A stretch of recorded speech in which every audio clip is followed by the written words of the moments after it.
Bonjour à tous, merci d'être au rendez-vous des infos sur Eden Télévision, les titres. Alors que écoliers, élèves, parents, enseignants et autorités se préparent pour la rentrée prochaine, une question persiste dans les esprits. L'année scolaire 2016-2017 sera-t-elle apaisée? Dans cette édition, vous aurez les réactions de plusieurs responsables syndicaux.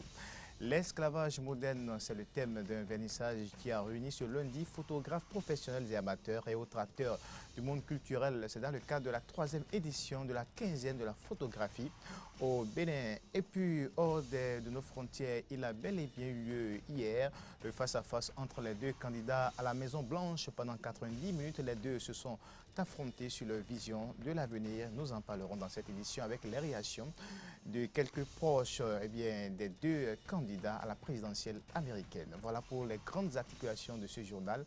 Merci de garder votre position d'écoute. Les détails dans un instant.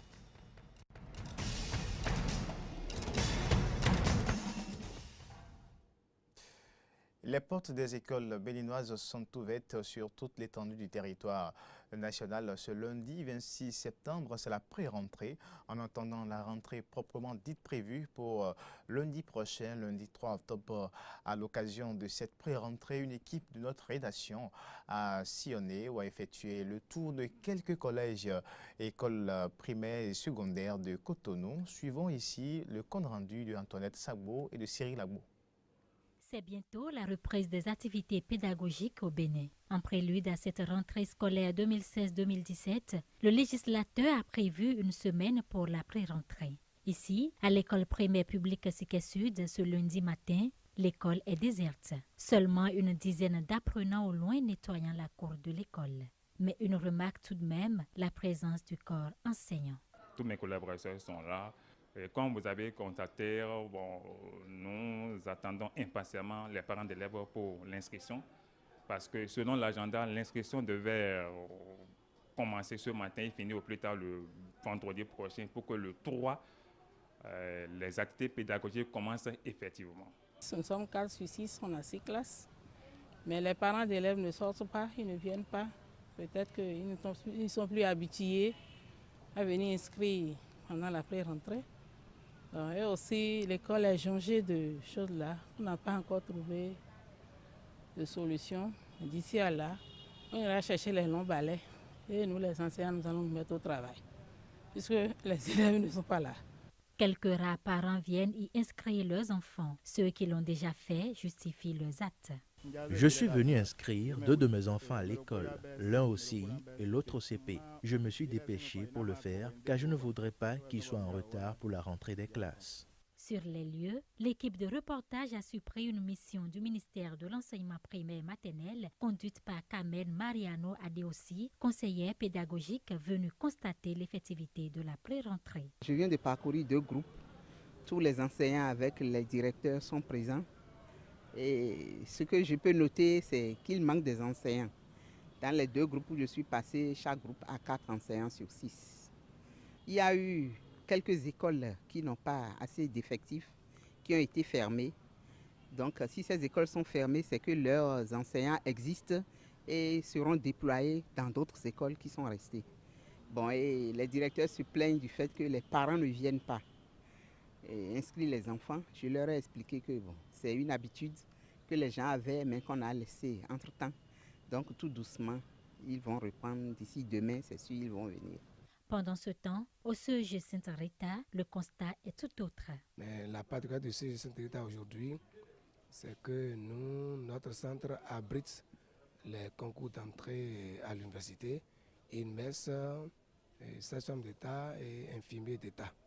C'est ça qui fait que vous n'avez pas l'affluence des parents d'élèves.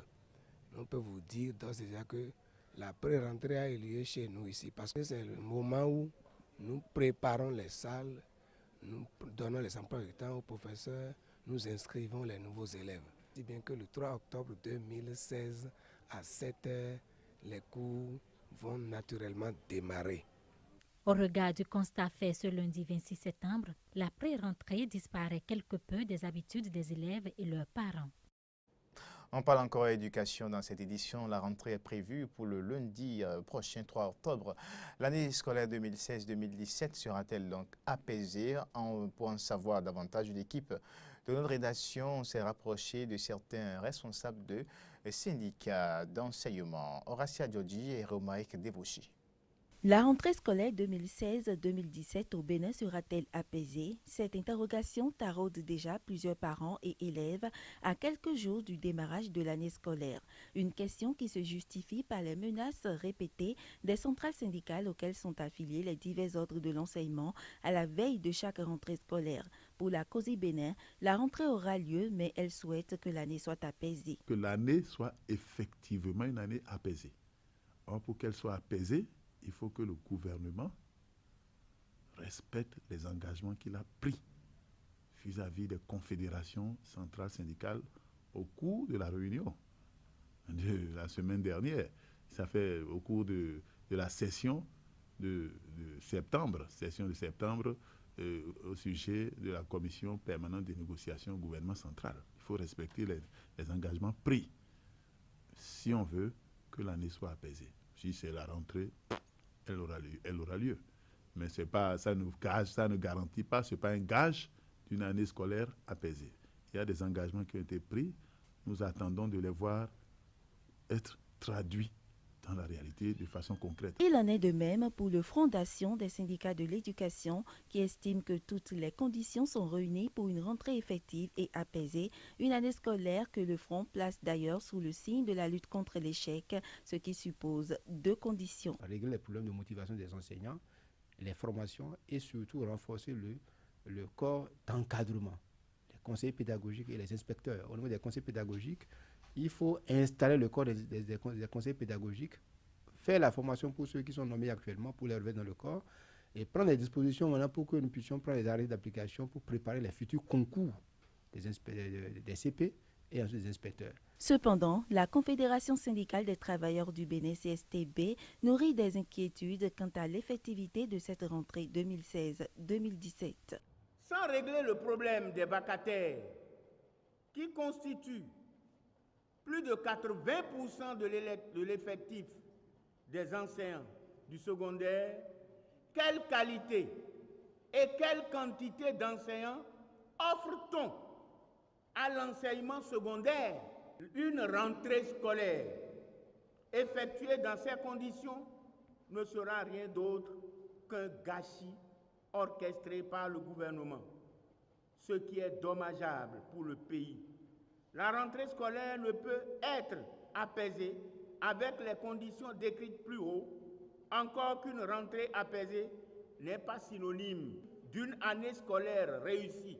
Ces différentes positions des centrales syndicales ne sauraient définir la nature de cette année scolaire, mais au regard des résultats catastrophiques enregistrés l'année dernière, gouvernement et enseignants gagneraient à s'engager pour une rentrée effective et année académique 2016-2017 apaisée. On parle maintenant d'enseignement supérieur, ouverture du séminaire atelier de formation sur la scénarisation des cours et la production des mousses à l'université d'Abomey-Calavi. Plusieurs enseignants de la dite université suivent cette formation depuis lundi à l'amphithéâtre iranien du campus universitaire d'Abomey-Calavi en présence des autorités rectorales. Le point avec Frédéric Seulan et Damien Pedro. Au total, 32 enseignants de l'université d'Abomey-Calavi participent à cette formation sur les MOOCs, Massive Open Online Course, les cours en ligne ouverts aux masses qui se tiendra du 26 septembre au 1er octobre 2016. Elle intervient 2 ans après la signature d'un partenariat sur les MOOCs entre l'EPFL, l'Université Polytechnique Fédérale de Lausanne et l'UAC, l'Université d'Abomey-Calavi.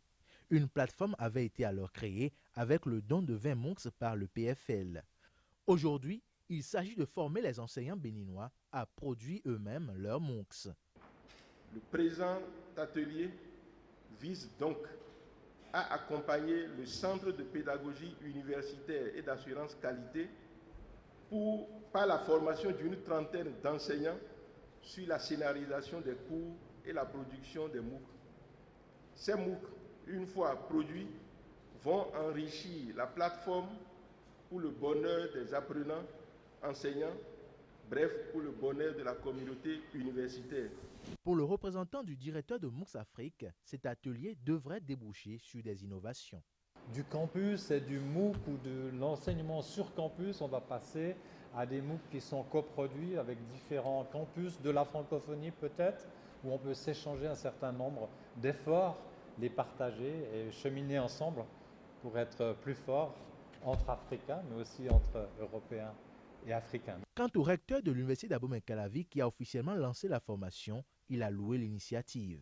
Les MOOC sont pour nous une autre façon de nous démultiplier plusieurs fois, juste dans la cabine de l'étudiant, jusqu'au domicile de l'étudiant, pour qu'il puisse vous écouter, il puisse saisir votre message et votre message à plusieurs reprises, pour qu'en retour, il puisse vous faciliter la tâche de transfert de vos connaissances réellement pour en faire un homme compétent demain dans ce qu'il est appelé à faire.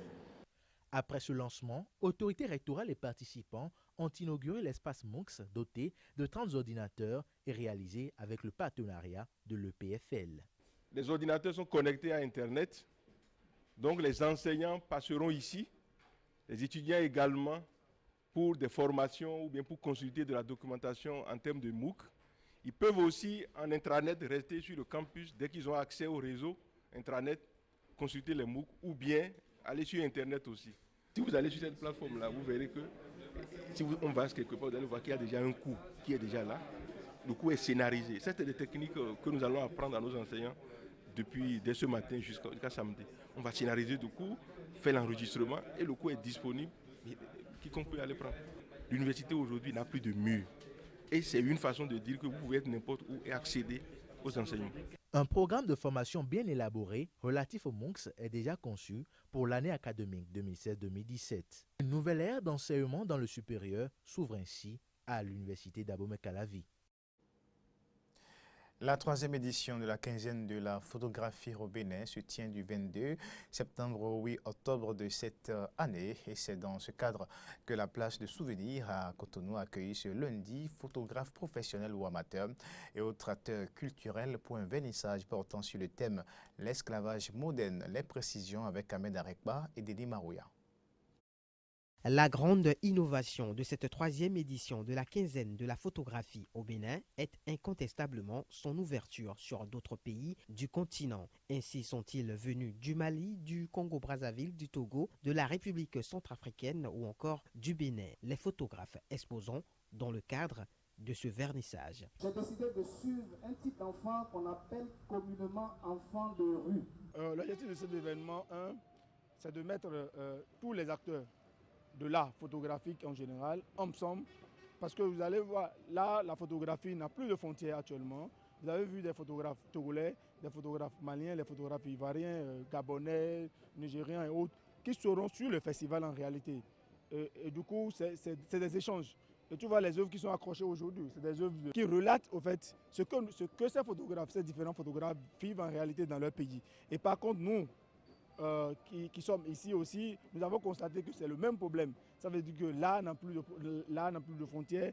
Et la photo, aujourd'hui, c'est le langage, en tout cas le langage commun de tout le monde aujourd'hui en général. À découvrir sur les lieux une quinzaine de photographies tournant autour de la thématique de l'esclavage moderne, thème de cette 3e édition de la quinzaine de la photographie.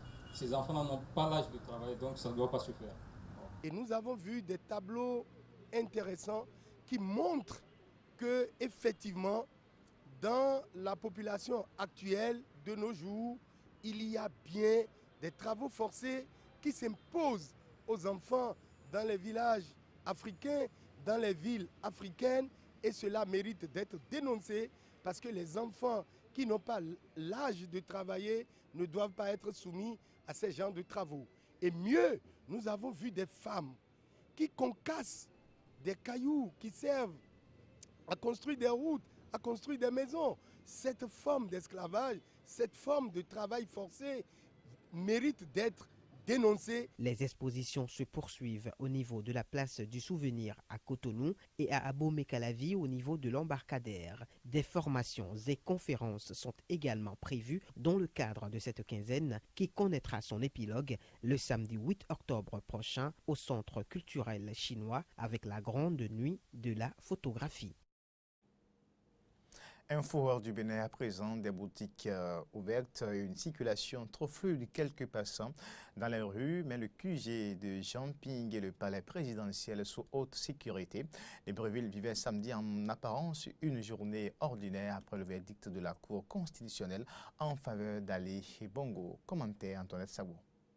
À Libreville, capitale politique du Gabon, la vie a repris presque son cours normal après la proclamation définitive des résultats de la présidentielle. Les citoyens peuvent sortir et circuler librement, soit pour aller dans les magasins, soit pour faire des emplettes au marché. Pour Patrick, habitant de Libreville, la vie est très chère. Il espère que pour ce deuxième septennat, le président réélu Ali Bongo puisse prendre à cœur le volet économique et social.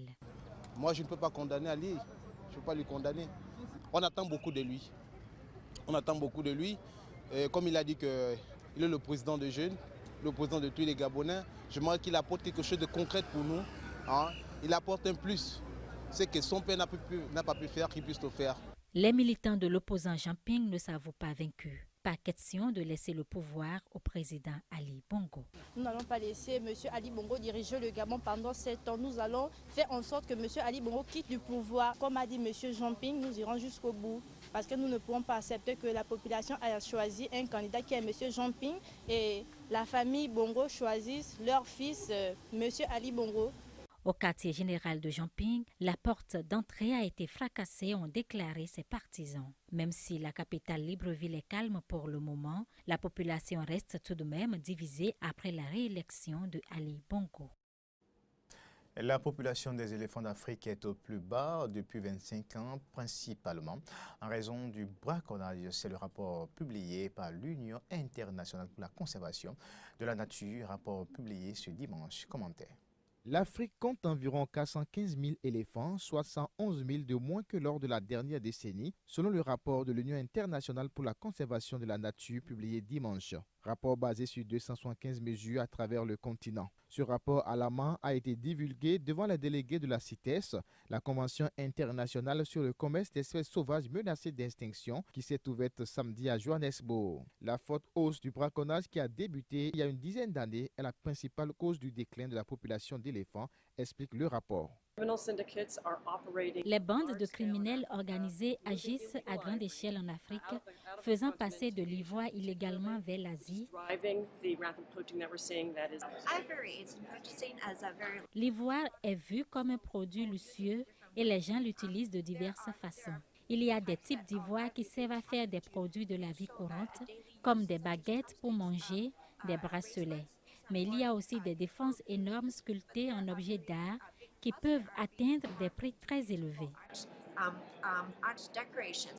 L'autre cause identifiée par le rapport de l'Union internationale pour la conservation de la nature est la disparition croissante des zones d'habitat naturel des pachydèmes.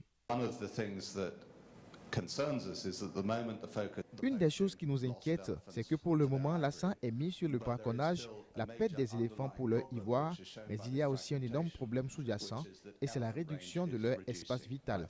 Nous sommes très inquiets par les développements d'infrastructures qui empiètent sur leur habitat, particulièrement le développement des routes en Afrique centrale.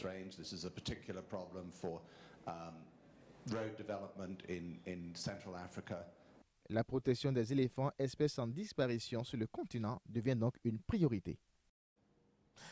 Je l'ai annoncé dans le titre échange musclé, ambiance électrique. Le premier débat présidentiel entre Hillary Clinton et Donald Trump a eu lieu. Eh bien, pendant 90 minutes, les deux rivaux se sont affrontés sur leur vision de l'avenir, l'économie, la sécurité, la politique étrangère et d'autres sujets. Pendant 90 minutes, donc, eh bien, chacun des candidats à la Maison-Blanche a donné sa vision. Hillary Clinton n'a pas tardé à traiter son rival d'un homme qui vit dans un monde à part et qui dit des choses folles pour ce faire.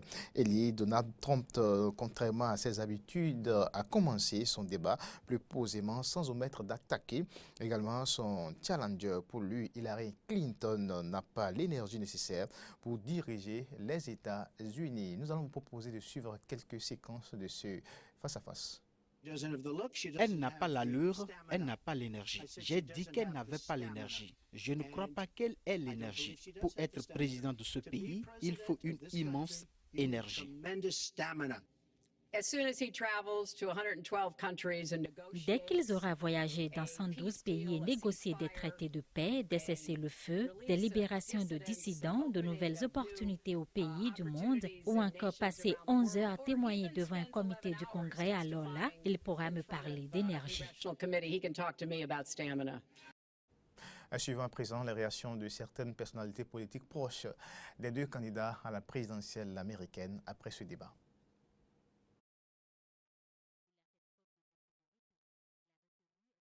Et c'est une vertu présidentielle. Il aurait pu aller sur ce terrain où tout le monde l'attendait parce qu'elle l'attaquait sur la question des femmes, alors que c'est un argument évident. Tout le pays connaît le passé de son mari avec les femmes. Je pense que l'échange sur la politique étrangère a été très fort pour elle. Les gens s'imaginent la personne et se disent « Est-ce que je peux l'imaginer à un moment de crise ?» Et je pense qu'elle a rassuré les gens là-dessus. Je pense qu'il y a eu de moments forts pour Trump. Je trouve qu'il a commencé en essayant d'être plus posé. Je pense que c'était clairement leur plan, mais au fur et à mesure du débat, il a eu du mal à se restreindre.